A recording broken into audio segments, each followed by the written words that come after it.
Selamat siang, salam sejahtera kita semua. Terima kasih untuk waktunya Bapak Ibu guru semuanya, sudah meluangkan waktunya untuk kami berdua. Saya dan Bu Denita kebetulan mendapat tugas dari program guru penggerak yang sedang kami ikuti, yaitu untuk mengimbaskan budaya positif. Itu ada di modul 1.4 ya. Jadi makanya di sela-sela waktu ini kami ingin menyampaikan apa yang sudah kami dapatkan selama mengikuti pendidikan guru penggerak. Di sini nanti akan ada 6 pokok bahasan. Yang pertama itu budaya positif, yang kedua teori motivasi, hukuman dan penghargaan serta restitusi. Kemudian yang ketiga keyakinan kelas, yang keempat kebutuhan dasar, yang kelima posisi kontrol, dan yang keenam adalah segitiga restitusi.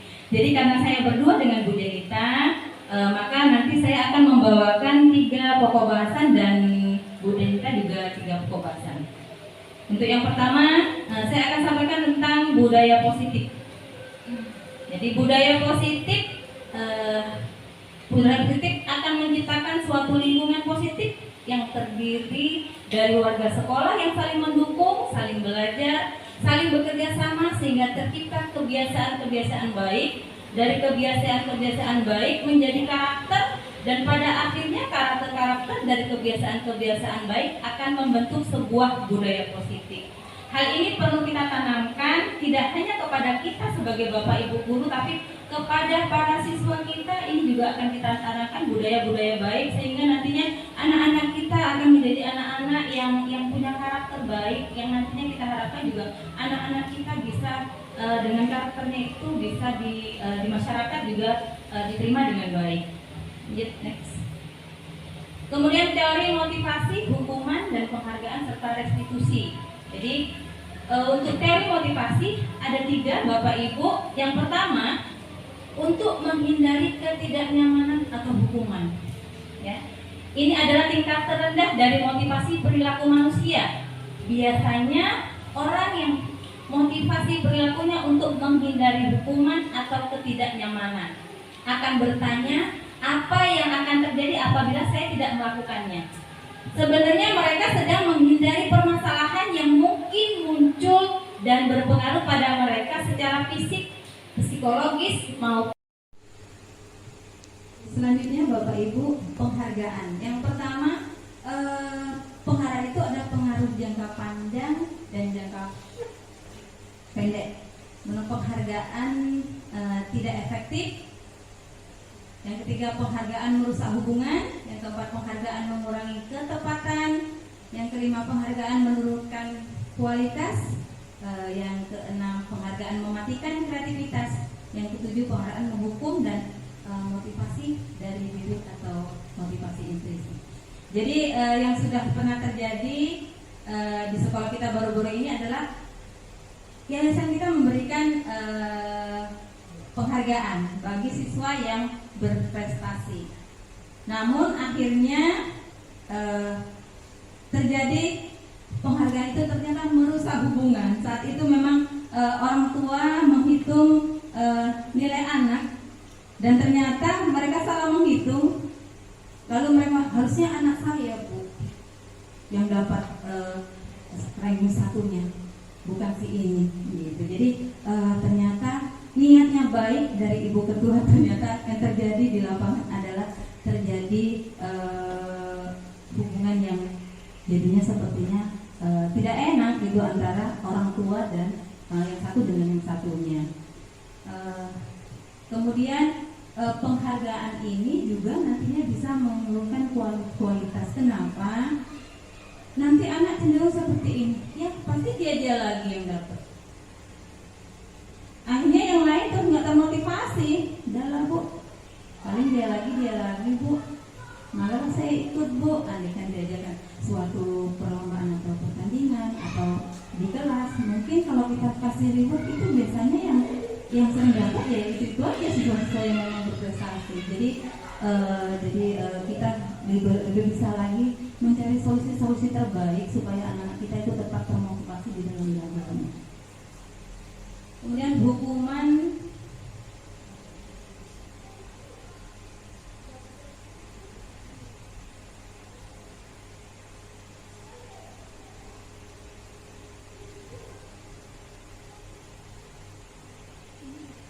hukuman ya. Bapak Ibu, di sini ada hukuman, konsekuensi dan restitusi. Ya. Jadi selama ini sepertinya yang terjadi adalah hukuman. Hukuman itu Bapak Ibu sepihak ya. Biasanya kita yang menentukan. Kita sebagai guru kita yang menentukan. Kalau konsekuensi antara kita dan siswa. Yang lebih bagus lagi restitusi. Kenapa? Di sini kita mengarahkan siswa untuk memecahkan, mencari solusi dari apa yang sedang dialaminya. Jadi kalau hukuman itu sesuatu yang menyakitkan harus terjadi. Kalau konsekuensinya sesuatu itu harus terjadi. Tapi di restitusi ada pilihan-pilihan. Ya. Ada pilihan-pilihan yang bisa dilakukan di sana. Kemudian hukuman itu tidak nyaman untuk murid atau anak untuk jangka waktu panjang. Sedangkan konsekuensi itu tidak nyaman untuk murid atau anak untuk jangka waktu yang pendek. Dan restitusi itu menguatkan untuk murid atau anak dalam jangka waktu yang panjang. Karena di restitusi itu nanti memang yang dilakukan itu adalah yang sumbernya memang dari anak gitu. Jadi kita membantu anak mencari solusi pemecahan atas masalah yang sedang dihadapinya. Kemudian korban mendapat keadilan. Kalau di konsekuensi korban bisa diabaikan.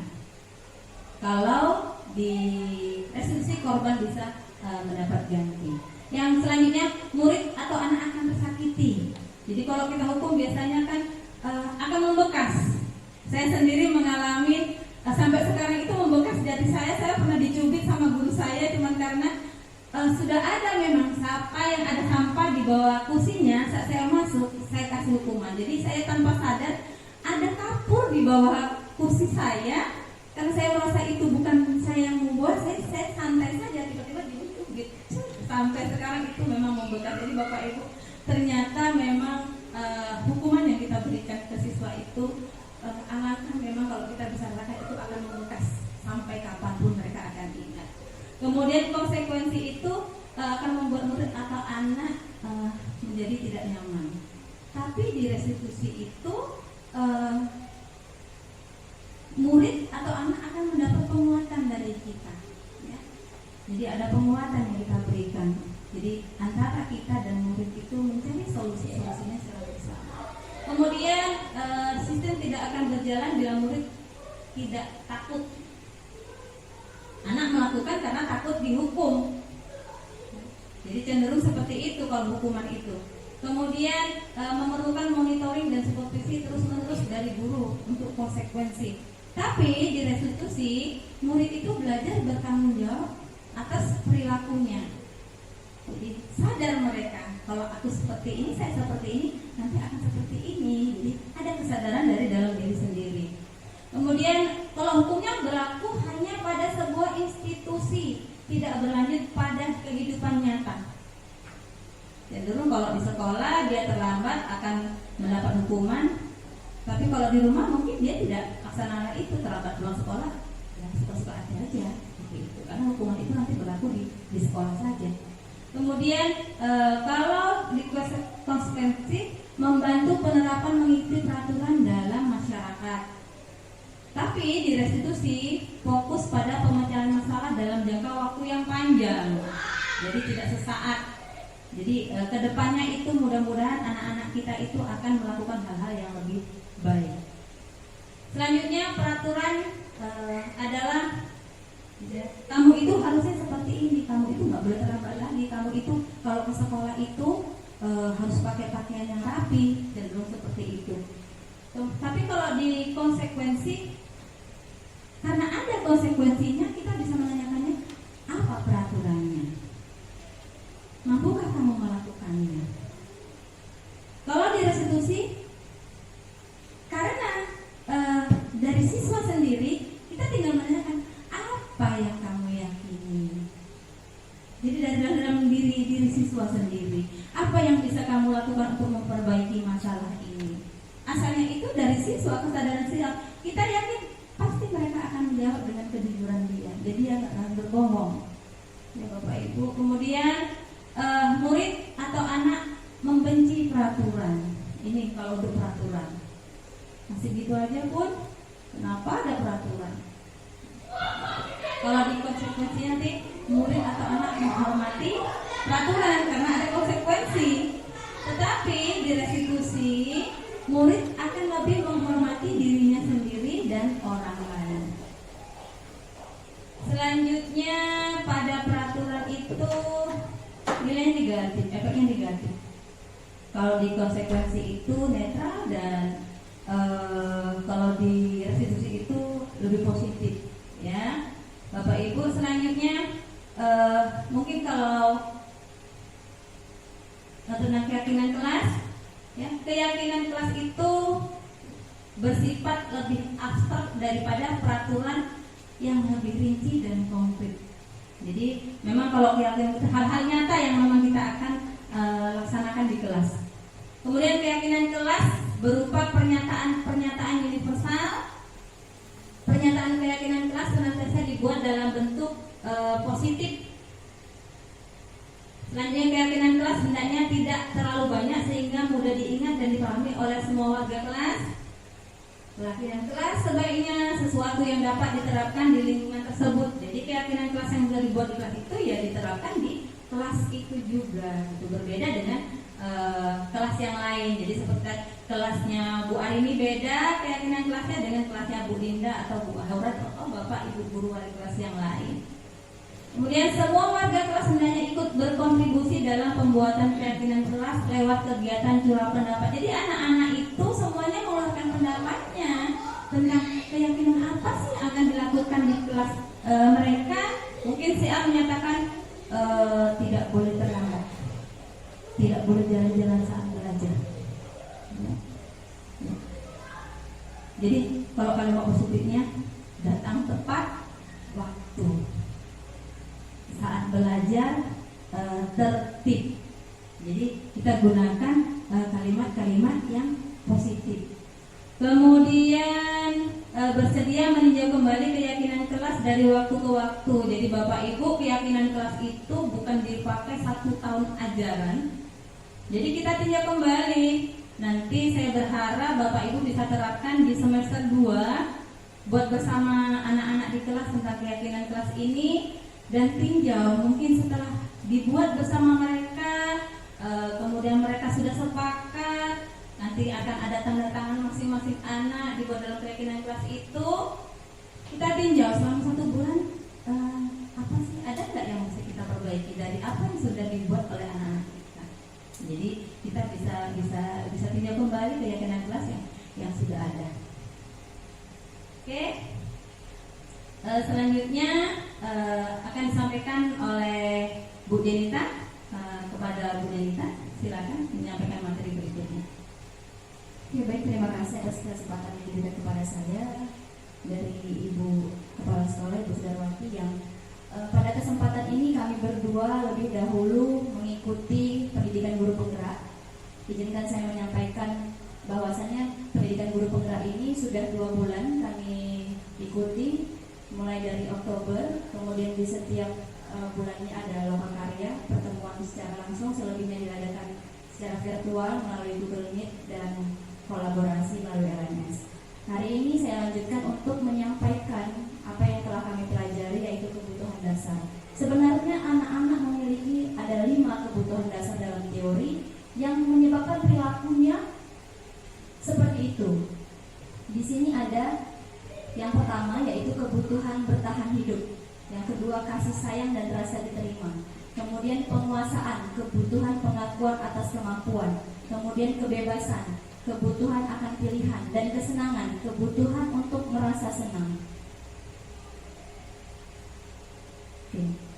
Dalam bertahan hidup, yang dimaksud di sini adalah tentu kenapa anak-anak misalkan pada kasus ini. Dalam kasus ini apabila jawaban ini ketika ditanya oleh ibu guru, kenapa kamu lapar karena orang tuamu tidak membawakan makan siang misalnya. Kebutuhan dasarnya adalah berusaha untuk memenuhi kebutuhannya bertahan hidup. Nah ini kadang terjadi mungkin di kelas-kelas kecil. Di kelas-kelas kecil anak-anak lebih sulit mungkin mengontrol dirinya, sehingga ada kejadian mungkin di kelas yang buat kita makan dalam kelas. Karena kebutuhan bertahan hidup, padahal anak-anak bisa diarahkan pada saat di kelas jangan makan dulu. Nah, itu tadi menyambung dari keyakinan kelas. Bukan kita yang membuat peraturan, tapi kita sama-sama bersama anak berkolaborasi membuat suatu keyakinan kelas yang diawali dengan kesepakatan kelas. Ketika sudah sepakat, kemudian dimulai keyakinan kelas. Kemudian kasih sayang dan rasa diterima. Ini adalah yang mendasar, mungkin anak-anak memiliki kebutuhan dasar kasih sayang dan rasa diterima tinggi, biasanya ingin disukai dan diterima oleh lingkungannya. Bagi mereka teman sangatlah penting, mereka juga sangat suka bekerja sama dalam kelompoknya. Kebutuhan dasar anak-anak loh untuk mendapatkan kasih sayang dan rasa diterima. Sehingga kita sebagai guru sebaiknya memposisikan diri kita untuk menyayangi anak ketika berhadapan dengan si Banu 100% sayang, kepada si Budi misalnya 100% sayang. Jangan ada kasih sayang yang berbeda. Kenapa? Karena sedikit saja perlakuan kita berbeda itu menimbulkan efek kepada anak. Mungkin anak-anak dengan mudah akan mengatakan gurunya pilih kasih, padahal sebenarnya mungkin yang kita lebih cenderung kita perhatikan itu karena memang dia membutuhkan perhatian yang lebih khusus gitu. Kita harus bisa ngasihkan pemahaman ke anak-anak. Contohnya di kelas saya, cenderung saya lebih memperhatikan Febri misalnya, karena dia memang butuh perhatian yang lebih dibandingkan dengan Zahira misalnya. Karena apa? Mungkin dari segi pemahaman materi Zahira lebih mudah memahami gitu dibandingkan dengan Febri. Tapi saya berusaha untuk memberikan pemahaman juga pada Zahira dan teman-teman yang lain bahwa saya melakukan itu bukan karena saya pilih kasih, tapi saya menganalogikannya begini.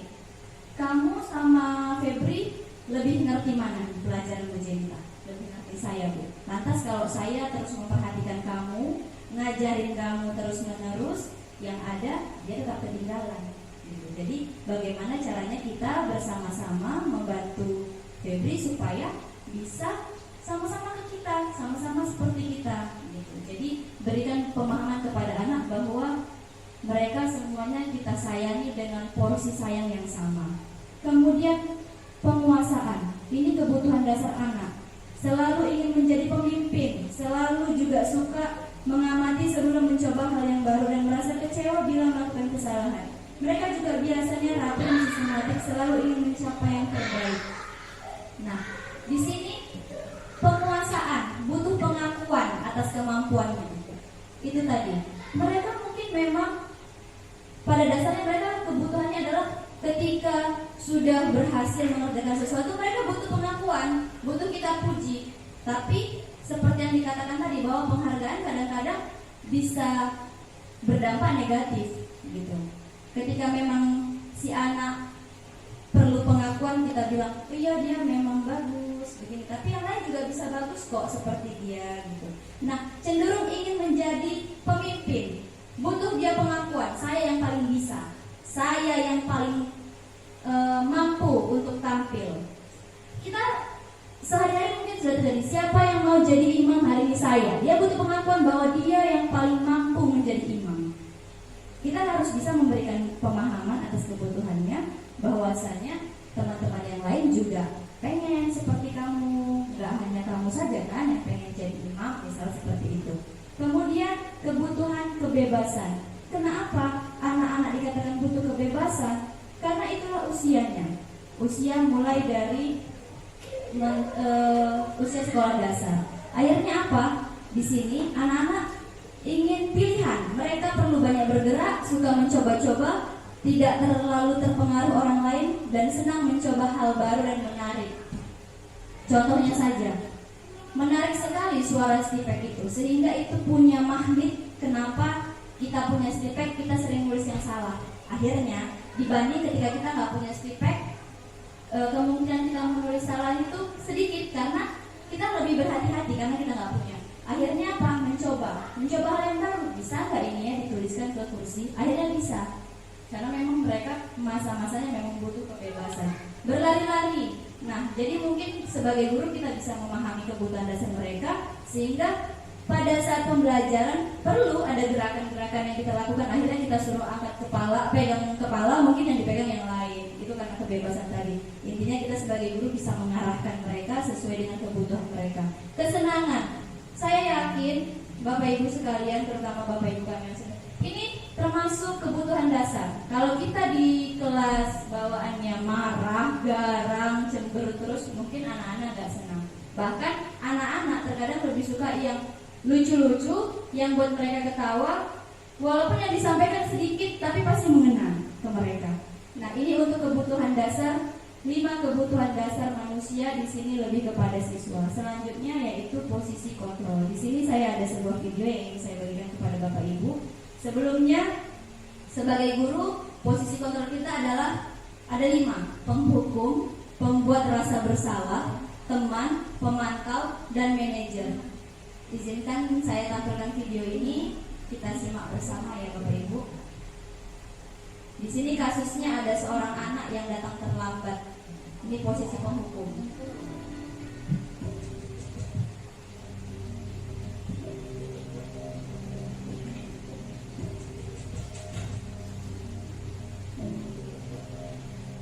Naren, sini kamu. Selamat pagi, Bu. Selalu terlambat. Kamu deh, pasti terlambat. Maaf, Bu. Saya Apa? Apa coba? Alasan kamu apa lagi? eh, Kapan sih kamu tidak terlambat? Malas sekali ya kamu jadi anak. saya Dasar pemalas. Gak kapok-kapok sih kamu. Sudah berapa kali terlambat? Sana, kamu keliling lapangan basket 2 kali. kenapa saya harus keliling lapangan basket, Bu? Kenapa? Kamu melawan ibu? Berani-beraninya jawab. Sudah terlambat, masih berani jawab pula. Sekarang, keliling lapangan basket 5 kali sekalian. Biar kapok. Cepat. Pergi sana ke lapangan basket. Posisi penghukum biasanya berbicara dengan nada tinggi, menghardik, menunjuk-nunjuk, menyakiti, dan menyindir. Hukuman bisa berupa fisik maupun psikis. Ibu dan bapak guru hebat.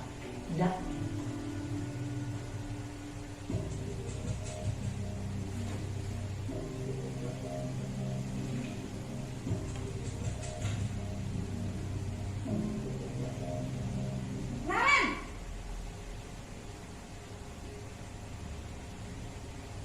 Selamat pagi, Bu. Naren. Kamu kenapa terlambat lagi, nak? Ya Tuhan, Naren. Kamu senang ya bikin ibu susah ya?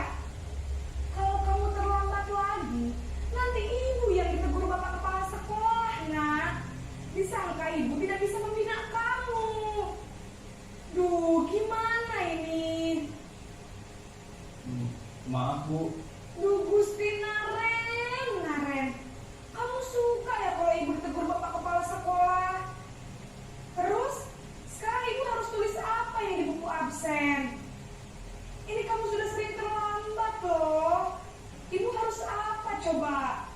Maaf, Bu. Maaf sekali. Ya sudah, lain kali jangan bikin ibu susah lagi ya nak ya. Ibu tidak akan kuat lagi kalau kamu gini terus. Bisa jantungan kalau ibu tegur bapak kepala sekolah. Sana cepat ke kelas. Maaf ya, Bu. Maaf sekali. Posisi pembuat rasa bersalah berbicara dengan nada tenang, cenderung lembut. Namun kata-kata yang diutarakan membuat murid merasa menjadi orang yang gagal, memandang buruk dirinya sendiri, merasa tidak berharga, dan tidak sanggup membahagiakan orang lain.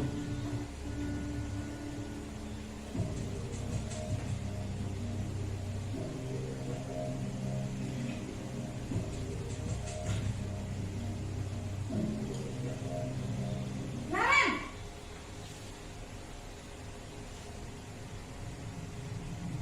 Selamat pagi, Bu.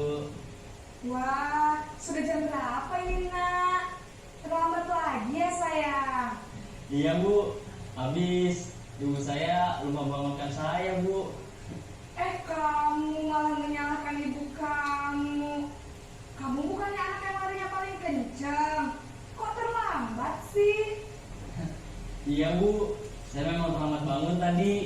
Jadi biarpun saya lari kencang, tetap gak kekejar, Bu. Ya sudah sana, nanti lain kali larinya lebih kenceng lagi ya, biar gak terlambat lagi. Bikin seneng ibu, demi ibu. Bisa kan? Bisa lah Bu. Ya sudah sana masuk kelas, ibu beresin urusan absen kamu. Kamu ini ada-ada saja. Dalam posisi teman, guru berbicara dengan nada suara ramah, akrab, cenderung bersenda gurau untuk menjaga suasana tetap santai. Murid akan merasa senang, aman, dan akrab dengan guru. Identitas yang tercipta adalah identitas sukses atau berhasil. Namun, perlu diingat, karena ini masih dorongan eksternal, maka ada faktor ketergantungan dari murid kepada orang tertentu. Di sini guru absennya, sehingga di lain waktu murid bisa berperilaku baik, namun hanya kepada orang-orang tertentu saja.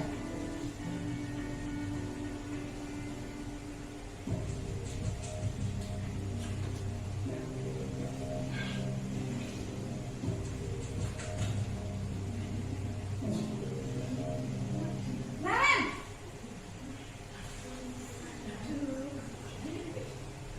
Selamat pagi Bu. Naren, apa peraturan sekolah kita tentang jam berapa kita harus masuk sekolah, nak? Kita harus di sekolah jam 7 Bu. Iya betul, sekarang sudah jam 7.20. Naren sudah tahu konsekuensinya jika terlambat hadir. Paham Bu. Saya harus tinggal kelas pas jam istirahat selama 20 menit. Iya benar, konsekuensinya demikian.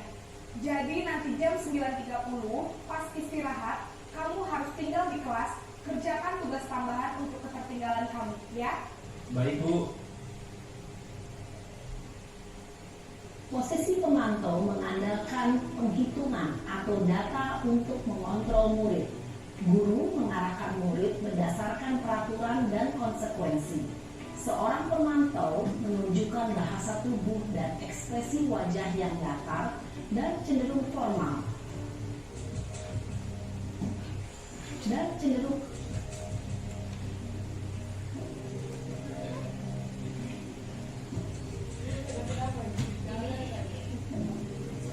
Ini posisi manajer.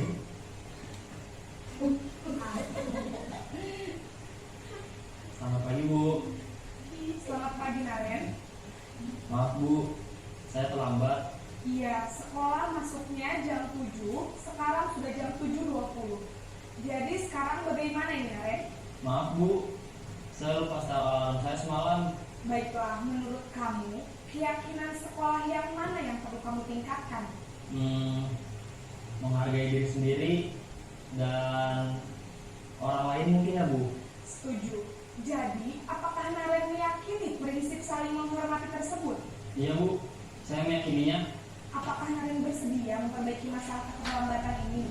Bersedia Bu. Bagaimana kamu akan perbaiki masalah keterlambatan ini? Saya akan coba untuk tidak lupa menyetel alarm saya Bu.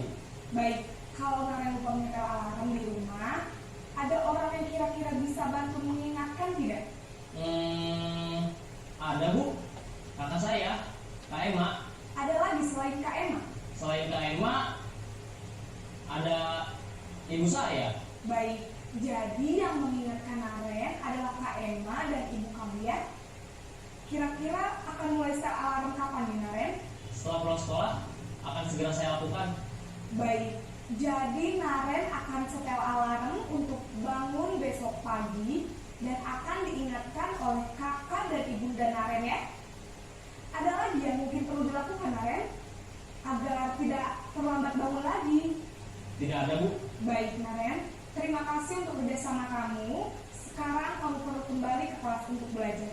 Baik Bu, terima kasih. Posisi manajer adalah posisi kontrol yang disarankan untuk membimbing murid memiliki sikap disiplin yang positif, yaitu murid yang mandiri, bertanggung jawab, dan dapat memecahkan masalah. Tujuan dari posisi ini adalah agar murid dapat berefleksi atas tindakannya. Guru akan dengan tulus memberikan pertanyaan-pertanyaan bermakna, sehingga membuat murid dapat belajar dari kesalahannya dan mencari sebuah solusi untuk menyelesaikannya. Keren ya Bapak Ibu. Dan mungkin kelima posisi itu pernah kita sama-sama lakukan ya. Tapi di sini mungkin kita, kalau saya pribadi ketika saya mempelajari modul ini, saya merefleksi diri saya, ternyata hukuman itu dampaknya kecil sekali untuk merubah perilaku anak. Yang ada anak menjadi dendam, membenci, mungkin gitu ya. Kemudian dari 5 posisi tadi, sebagai guru yang paling disarankan adalah posisi manajer. Kenapa? Karena di posisi manajer ini kita menanyakan apa yang menjadi masalah, kemudian memberikan solusi dan akhirnya memperbaiki kesalahan itu. Kalau sebagai teman itu tadi, mungkin dampaknya adalah ketika sama guru yang satu, karena dia merasa lebih dekat, lebih kedan kalau kita bilang bahasa Medannya. Akhirnya dengan guru yang lain dia tidak merasa seperti itu. Itu kalau posisi teman, masih ada kelemahannya. Ya, kemudian untuk posisi membuat rasa bersalah tanpa kita sadari juga pernah kita lakukan ya Bapak Ibu. Kamu jangan gitu, bikin malu ibu gitu. Akhirnya ketika kita malu dia merasa bersalah dan itu melekat dalam memori si anak. Yang lebih parah ketika kita bilang kamu jangan gitu, jantungan ibu kamu bikin. Ketika besok dia mendengar kabar kita sakit jantung, dia akan merasa orang yang paling berdosa pada hari itu. Jadi ucapan kita membuat rasa bersalahnya, mungkin kita menganggap bisa merubah perilakunya. Akhirnya ya itu tadi merasa bersalah. Kamu jangan gitu, nanti bapak ditegur sama kepala sekolah. Ketika kita datang ke ruangan kepala sekolah dia merasa bersalah. Bapak kita di ruangan kepala sekolah, padahal mungkin urusan yang lain, bukan karena ditegur, tapi itu tadi membuat dampak dan memori-memori yang memiliki kelemahan. Akhirnya dianjurkan untuk kita semua, kami juga masih sama-sama belajar untuk berada di posisi manajer. Ketika anak melakukan kesalahan, saya lihat hari Selasa yang lalu anak saya keluar rame-rame, keluar gerbang, jajan batagor itu pada saat jam istirahat. Akhirnya saya nggak tahu awalnya. Saya lihat, kenapa kamu ke luar gerbang? Iya bu. Menurut kamu tuh benar nggak? Enggak bu. Apa yang mau kamu lakukan di luar gerbang sana? Mau beli batagor bu? Sejujur itu anak menjawab, mau beli batagor. Kalau mau beli makanan kan bisa di kantinnya Bang Rian, tapi di kantin Bang Rian nggak ada batagor bu. Itu tadi anak butuh kebebasannya. Jadi saya tanya, menurut kamu ini salah nggak? Salah bu. Apa yang terjadi sama kamu? Basah bu, baju saya, sepatu saya basah. Rugi nggak kamu? Rugi. Jadi gimana caranya supaya bisa memperbaiki ini? Nanti kalau hujan kami nggak keluar lagi bu. Gitu. Seandainya saya katakan, kalau kamu ketabrak mobil, apa yang terjadi? Itu negatif loh akhirnya ke anak. Seandainya hal itu benar-benar terjadi, gitu. Jadi di sini kita sama-sama belajar, saya sama-sama belajar dengan Bapak Ibu guru sekalian untuk akhirnya kita bisa menempatkan diri kita di posisi manajer. Kita kedepannya berusaha tidak ada lagi hukum menghukum, apalagi baik fisik maupun verbal, karena ingatan anak-anak terukir jelas. Ketika ada kalimat-kalimat yang menyakiti, dia akan ingat terus. Dan yang paling menyedihkan ketika dia berhasil, dia ingat perilaku kita yang kurang mengenakan itu. Semoga kita sama-sama bisa memperbaiki dan berada di posisi manajer. Nah, selanjutnya ada segitiga restitusi. Ini melanjut dari apa yang dikatakan di posisi manajer. Di sini ada validasi tindakan yang salah. Kamu tentu punya alasan kenapa kamu melakukan itu. Seperti tadi, kenapa kamu keluar gerbang, pengen ke Indomaret, pengen ini, pengen itu.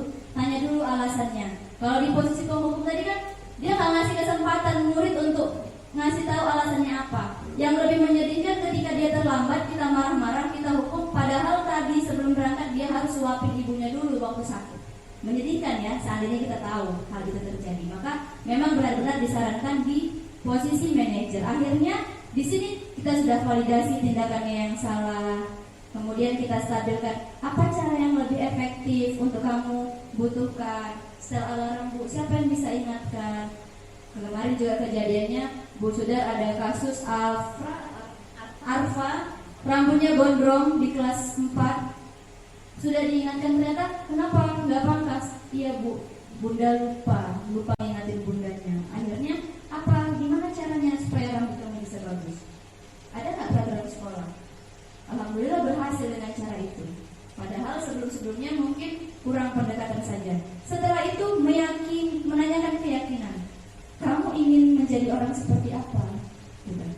keyakinan kelas apa yang telah kita sepakati. Itulah gunanya kita membuat keyakinan kelas di awal. Akhirnya ketika kita tanyakan, kamu ingin menjadi orang seperti apa? Ini tergantung masalahnya. Misalnya dia terlambat. Kamu kalau terlambat ini bisa nggak nanti dihargai teman-teman kamu? Enggak lah Bu. Kemudian kejadian saya di kasus kedua saya itu ada Zaki nggak pakai tali pinggang, ketika jalan sama teman-temannya saya pantau semua pakai tali pinggang, dia enggak. Rupanya dia buru-buru karena malam itu nonton bola. Saya nggak salahkan nonton bolanya. Saya bilang nonton bola memang mengasihkan ya Zak. Iya, waktu itu Argentina lawan Kroasia kalau saya nggak salah. Katanya, iya Bu. Jadi saya buru-buru, akhirnya saya nggak pakai tali pinggang. Menurut kamu tuh benar nggak? Enggak Bu. Harusnya pakai tali pinggang. Alhamdulillah besoknya berdampak positif dia pakai tali pinggang. Iya, langkah-langkahnya. Kita semua melakukan hal yang terbaik yang bisa kita lakukan, menstabilkan identitas. Sekalipun anak salah, kita katakan bahwa semua orang pernah salah. Jangan udah salah disalah-salahkan. Itu yang membuat anak kecil hati. Kemudian validasi tindakan yang salah. Semua perilaku memiliki alasan. Sekalipun dia tidak mengerjakan PR, pasti ada alasan. Kita sebagai guru butuh dengar apa yang menjadi alasan siswa kita. Kemudian menanyakan keyakinan. Kita semua memiliki motivasi internal. Siapa seperti yang kita tadi? Siapa yang bisa ngingetin kamu? Kakak saya. Oke. Siapa yang bisa ngingetin kamu lagi? Ibu saya. Nah, itu dari teori segitiga restitusi. Jadi kalau hukuman itu tingkat yang terendah, yang dampaknya itu nggak panjang, hanya hari itu. Dan mungkin di sini saja, besok-besok di masyarakat karena nggak ada hukuman, sah-sah aja. Contoh pada saat ini saya contohkan, tapi di sekolah kita saya jamin sangat disiplin. Contoh pada saat di kampus, 5 menit terlambat nggak boleh masuk kelas. Pada saat ngajar, terlambat 10 menit boleh masuk kelas. Akhirnya apa? Pada saat itu saja kan kita patuhi aturan itu karena ada hukuman gitu. Sehingga dikatakan hukuman itu adalah yang paling terendah. Jadi kalau Bapak Ibu hukum anak-anak dia nggak kerjain PR, karena ada hukuman itu dia kerjain. Di kelas yang lain enggak. Bisa jadi terjadi seperti itu. Nah, kemudian ada konsekuensi. Konsekuensi berarti kan ada pembicaraan sebelumnya. Kalau nggak ngerjain PR, apa konsekuensinya? Iya Bu, nulis 1 lembar halaman misalnya. Itu konsekuensi. Dan itu dampaknya juga nggak panjang. Akhirnya hanya pada saat guru yang satu aja gitu. Tapi yang restitusi itu tadi menanyakan anak alasannya, memberikan win-win solution. Nah, ini dia. Menanyakan keyakinan, apa yang kita percaya sebagai keyakinan kelas, apa nilai-nilai umum yang telah kita sepakati, apa bayangan kita tentang kelas yang ideal, kamu mau jadi orang seperti apa. Mungkin dengan menyentuh anak dengan menanyakan ini justru jauh lebih baik dampaknya dibandingkan dengan kita menjadi penghukum, membuat rasa bersalah atau teman. Mungkin yang terakhir adalah manajer atau yang lebih baik dan yang lebih disarankan seperti itu. Bapak Ibu, kami yakini bahwa yang kami sampaikan insya Allah bermanfaat. Kita terus sama-sama belajar. Namun di sini jika ada pertanyaan yang ingin diberikan dan kita diskusikan bersama-sama, kami beri kesempatan kepada Bapak Ibu.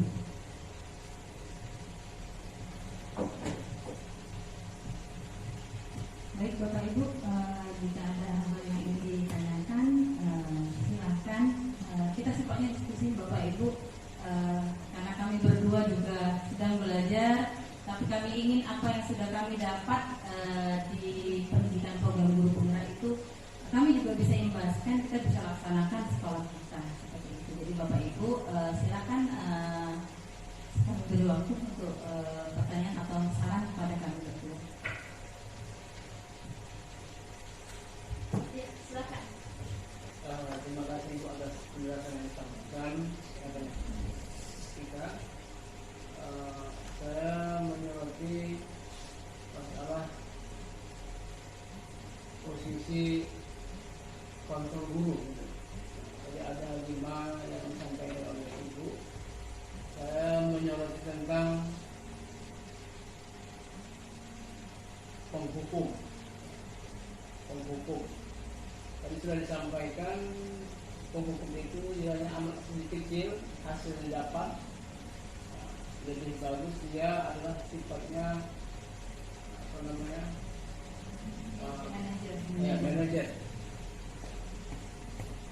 ini saya mau tanyakan, apakah ini berlakukan dari semua umur?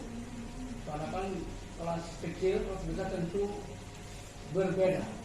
Kalau mungkin kelas kecil lebih enak kita agak ada yang tapi kalau kelas yang lebih besar, bagaimana pula kita menyikapinya? Dari barangkali. Baik, mungkin kita langsung saja ya, Bu Dian. Izinkan Bu Dian, saya coba untuk menanggapi pertanyaan dari Abi, dari Bunda. Jadi seperti ini, untuk posisi penghukum dengan posisi manajer itu yang memang sangat jauh berbeda. Bapak Ibu mungkin pada prakteknya kita sering menjadi posisi penghukum, ya. Tapi saya berharap ke depan kita berusaha untuk menjadi posisi kontrol itu adalah manajer. Jadi baik di kelas kecil maupun di kelas bawah atau di kelas atas, kita coba usahakan posisi itu, tapi kita dengan kalimat-kalimat yang memang dipahami oleh anak-anak. Jadi kalau kalimat yang kita ungkapkan di kelas 1 mungkin akan lebih berbeda dengan apa yang kita sampaikan di kelas 6, kelas 4 atau kelas 5 yang memang pemahamannya mereka itu lebih bagus gitu. Jadi jangan karena kelas 1 cenderung kita ke posisi penghukum aja. Jadi anak ibu, anak bapak nggak boleh ini ya. Nanti kalau ini begini ya, gitu. Jadi kita ajarkan juga anak-anak kalau nanti belajarnya jalan-jalan, terus bisa paham enggak dengan yang sudah habis sampaikan atau bu guru sampaikan? Enggak. Jadi kalau mau pinter, anak-anak ibu, anak bapak kalau belajar duduk yang rapi ya, perhatikan yang bagus ya. Mungkin lebih cenderung bahasanya itu kita gunakan yang memang yang bisa dipahami dan dimengerti oleh anak-anak kita.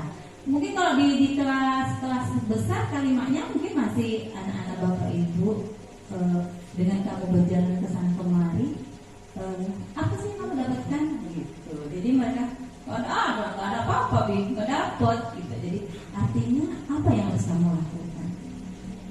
Memperhatikan, duduk bagus seperti itu. Mungkin itu jawabannya saja. Atau ada tambahan lagi dari Bu Nia itu? Silakan. Oke, Bapak Ibu, ada lagi yang ingin bertanya atau ada masukan buat kami berdua?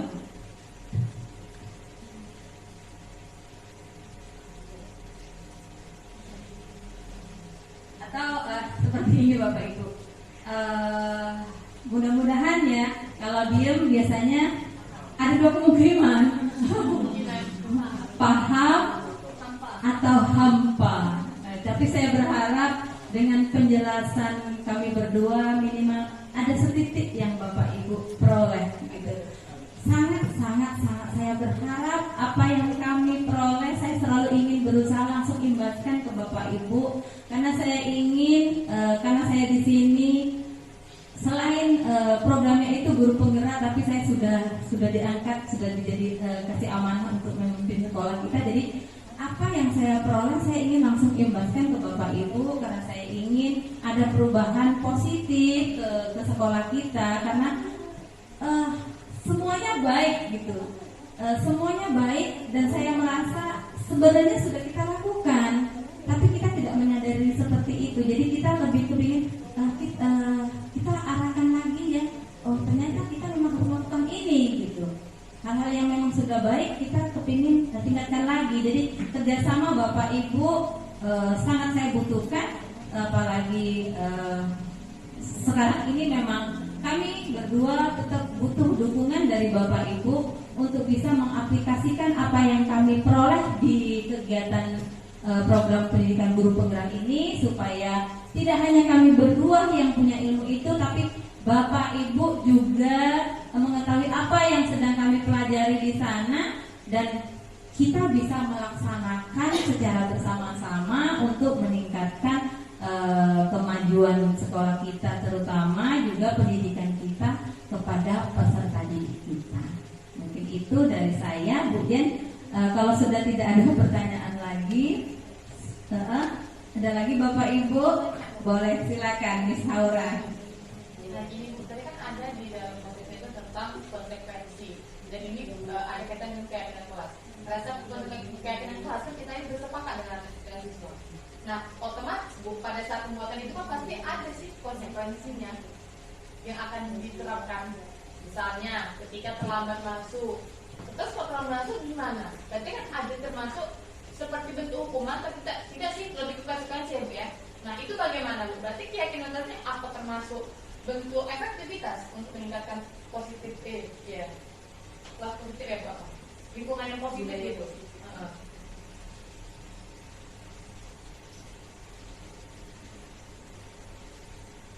Oke, baik. Jadi dari ketiga itu ada level yang terendah tadi ini, ada hukuman, kemudian ada konsekuensi dan restitusi. Kalau hukuman tuh datangnya satu arah, ya kan? Hanya dari guru, tanpa dengar alasan apapun. Kalau namanya udah terlambat masuk kelas, ini hukumannya. Gitu. Kalau konsekuensi kita bicara dua arah. Tapi kadang-kadang kita lupa bahwa konsekuensi juga kita yang buat sendiri. Nggak jarang gitu. Kalau nggak ngerjakan PR, begini ya. Kita sampaikan ke anak, padahal kita menganggap itu konsekuensi, padahal itu kita yang buat sendiri. Sebenarnya teori konsekuensi itu adalah kita sama anak yang buat gitu. Kalau nggak ngerjakan PR, apa hukumannya? Ya Bu, nulis 1 lembar buku gitu. Apakah itu dampaknya baik? Enggak juga. Setelah kita lakukan, dia nulis 1 halaman, besoknya dia buat PR-nya. Gitu. Kenapa? Karena dia mengerjakan itu karena berdasarkan konsekuensi. Walaupun tingkatannya lebih baik daripada hukuman yang satu arah. Kita juga mungkin pernah mengalami ketika kita terlambat datang, terus kita disuruh guru kita nulis 1 halaman buku, saya tidak akan terlambat lagi ke sekolah. Pada saat kita menulis itu,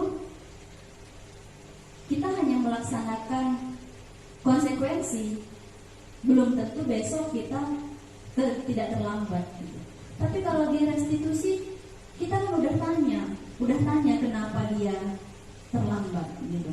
Kalau konsekuensi ini kan karena dia terlambat, dia melaksanakan konsekuensinya gitu, tanpa kita tanya alasannya apa gitu. Nah makanya lebih disarankan tuh restitusi. Ketika restitusi itu kan kita tanya dulu, setelah kita dapat jawabannya, kita dapat alasannya, apa sih cara dan solusinya bisa memperbaiki itu gitu.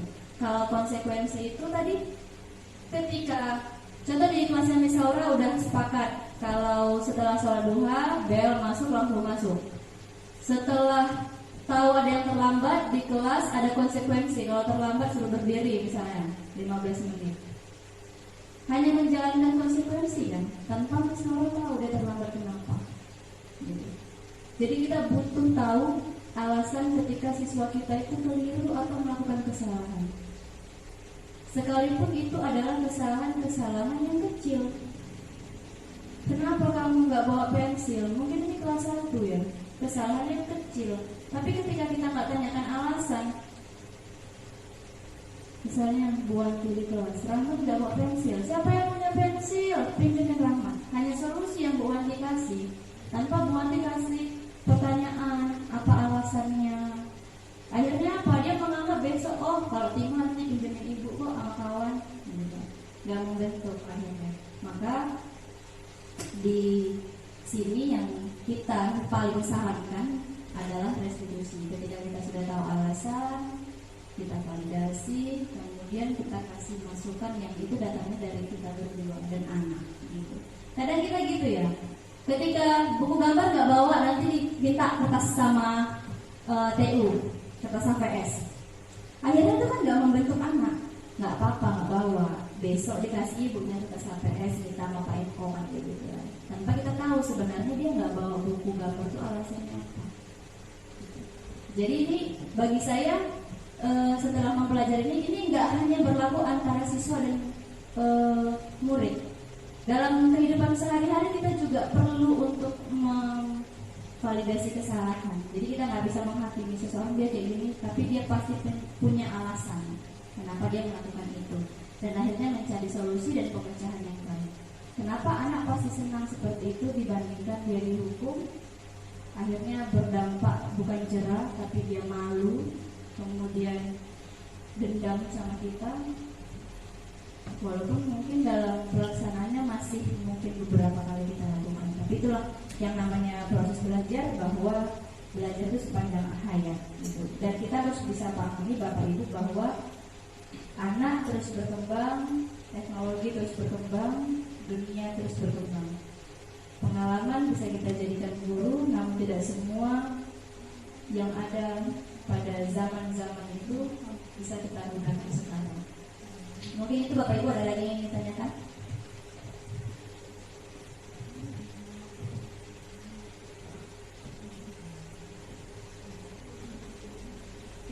Baik, Bapak Ibu, mungkin sudah tidak ada pertanyaan. Saya berharap dari apa yang sudah kami sampaikan berdua, kita bisa terapkan dalam pelaksanaan pembelajaran di sekolah kita. Dan saya sangat berharap bahwa keyakinan kelas itu nantinya di semester 2 Bapak Ibu guru sudah terapkan di kelas masing-masing. Untuk itu kami berdua mengucapkan terima kasih untuk waktunya yang sudah Bapak Ibu sediakan untuk kami berdua. Mohon maaf mungkin ada hal-hal yang kurang berkenan pada Bapak Ibu selama kegiatan ini berlangsung. Dan saya akan akhiri dengan mengucapkan terima kasih. Wassalamualaikum warahmatullahi wabarakatuh.